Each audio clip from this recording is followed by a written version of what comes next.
Tell you what else comes into the mix. Obviously, the Guehi one didn't land. Where's Ibu Konate's competition? Even when Ibu is playing like this, where's his competition? Because if you take away the 90 minutes Joe Gomez played in the Carabao, he's only actually played 29 minutes in the Premier League this season. And to be honest, pretty much about 20 or so of those were the opening game against Bournemouth. Do you remember where he came on? So take that away, you're talking like 10 minutes or so in the Premier League. And that's with Ibu playing the way he has. So essentially, there's no real competition without Guehi there to push him. There just isn't. I don't know how else to phrase it. I mean, the Leone, heartbreaking for the kid as well, isn't it? Really is.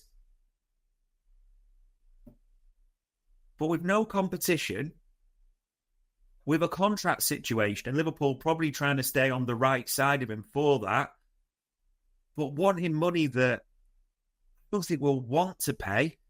Probably, if you're honest, he will get more at Real. We know they have got, Perez has that kink for free transfers, doesn't he? PSG, the hometown boy and all that. You never know exactly. And I don't mind, being wrong on this by any means. But the reality right now points to one direction, doesn't it? And it isn't Ibu Konate signing again at Liverpool. I would be delighted to be wrong on that. But again, for the right money. Although as some of you have pointed out recently, what's the queue for Ibu Konate going to be like at the moment? On a free, and other clubs will of course be interested, but other clubs will be just keeping an eye on his injury record and how he's playing at the moment as well. But there's not really anything you can hang your hat on, is there? We'll see if we get anything more before January, but we ain't holding our breath on this one. Tell you what we are holding our breath on, though. This centre-back situation.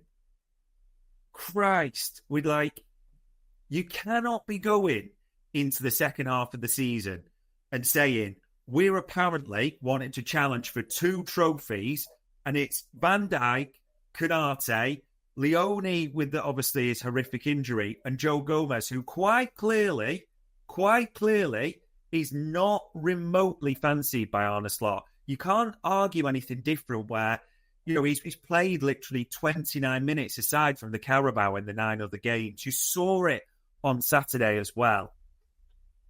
There's got to be a centre-back arrive in January. But that ain't what you're hearing, is it? Because even as David Ornstein, backing up Paul Joyce, said, this was from David Ornstein the other night, I'm not expecting Liverpool to go for a centre-back in January as things stand. Did say these things could change, but I don't think it's the plan.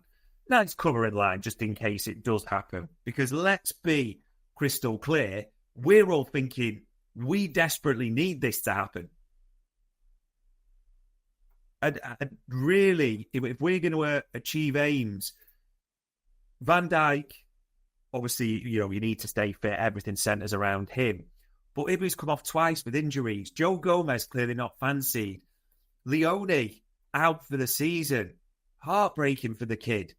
But nothing, we can't use him this season. Endo?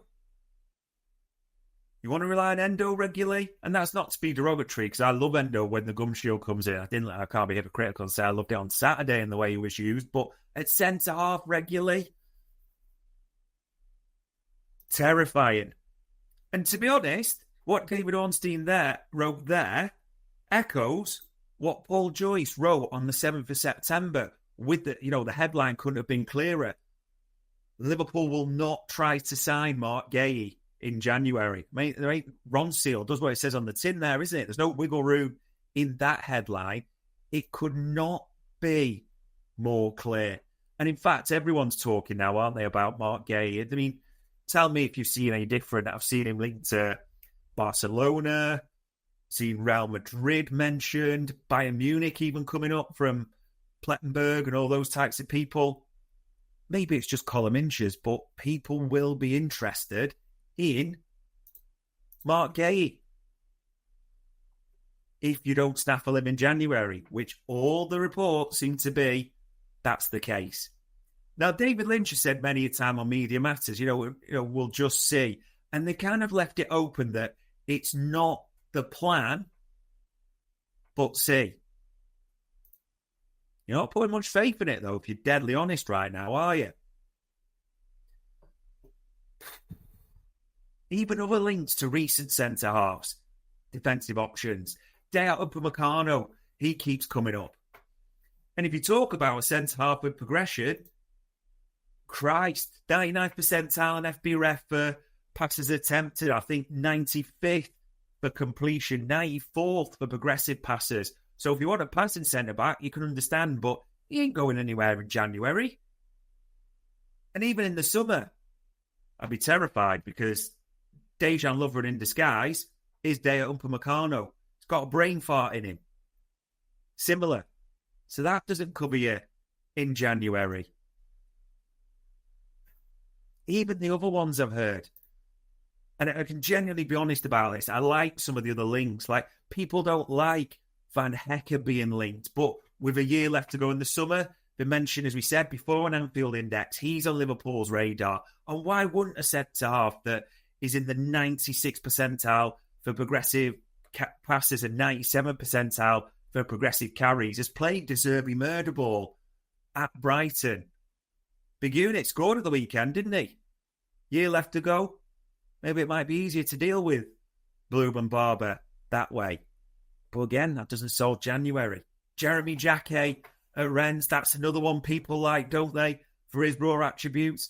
Again, the suggestions that he's being watched, but nothing in January. Even as we've been doing genuinely a bit of digging at Anfield Index on this to try and sort of get names, and that Liverpool are looking at centre-halves. Of course they are. Michael Edwards, Richard Hughes, they plan well ahead. You know that as well as I. And with what's happening with Konate, Guehi, of course it's all being looked at. But everything we're hearing is summer. Everything that's being considered, looked at, is summer. There's other names I really like and I'm hearing. He's just come back for Dortmund. Nico Schlotterbeck will have a year left to go in the summer. Yes, there's been a few injury concerns, but with a year left to go, Dortmund are usually willing sellers, aren't they? There could be a fee. You think left-footed, Van Dijk, but if you can get a quality centre-half like that for the right price, especially a quality centre-half like Schlotterbeck, who's in the 99th percentile for progressive passes and 90th percentile for carries, 98th percentile for passes attempted, international pedigree. Don't mind that link. All these links I really like, and we're hearing, but again, I can't really say it any different. Everything we're hearing is about next summer. Nothing in January. It's interesting, there's a few comments starting to come in. Ivan there saying, maybe if Glasner leaves Palace in the next few months, that's our signal to pounce. Might be. Might be Ivan, might be everyone. Glasner linked with United and other jobs, haven't they? Be funny in a way, wouldn't it? Steve Parish might just get what he deserves a little bit. Yeah. There genuinely needs to be, or seems to be, nothing imminent linked with January. In fact, even doing a digging, and as we do, speaking to journos, me and Trev speak to, the normal things that people are searching for, asking about at this moment.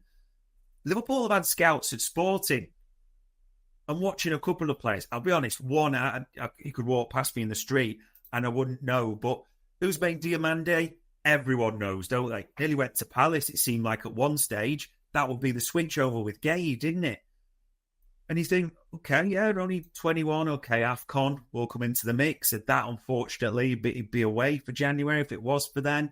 But you like he's in the 93rd percentile for passes attempted. You like he's in the 98th percentile for pass completion. So that sounds great. But if it's January, how long's he away for? Yes, although for the second half of the season, that could be great. Another player, and I genuinely hadn't heard of these, but a few have mentioned this link with Liverpool. Belgium player at Sporting as well, apparently being watched at the same time, maybe butchering his name, Zeno de Bast, a player that can play centre-half and has played holding midfielder or the DM role that way.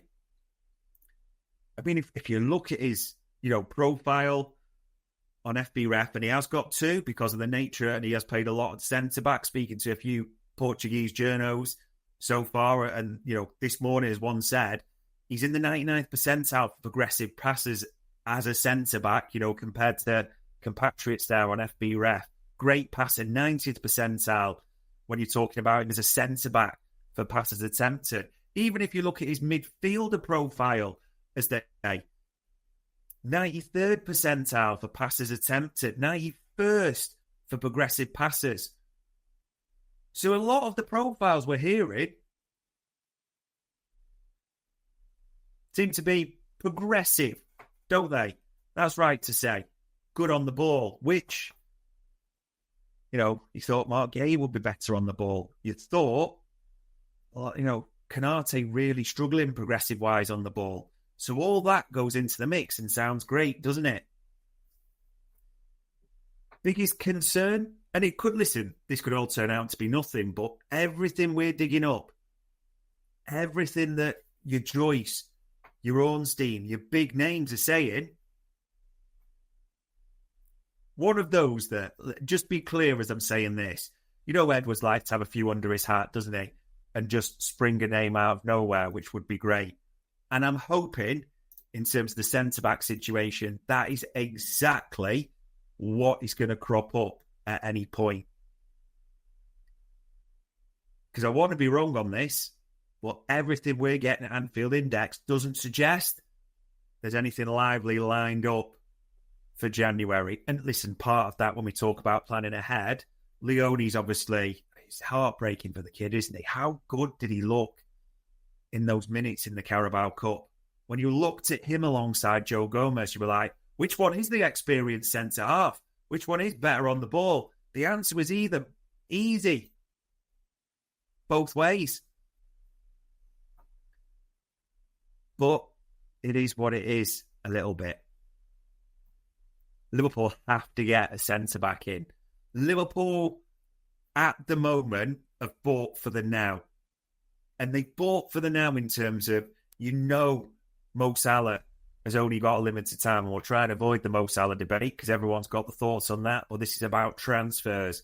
Virgil's got limited time. This could even be Alisson's last season, Liverpool's elite players, and you look at the injuries and things he's got. Liverpool are in a win now moment. And if you are going to win now, there's only so much transition talk there can be, and you need a centre-half in January.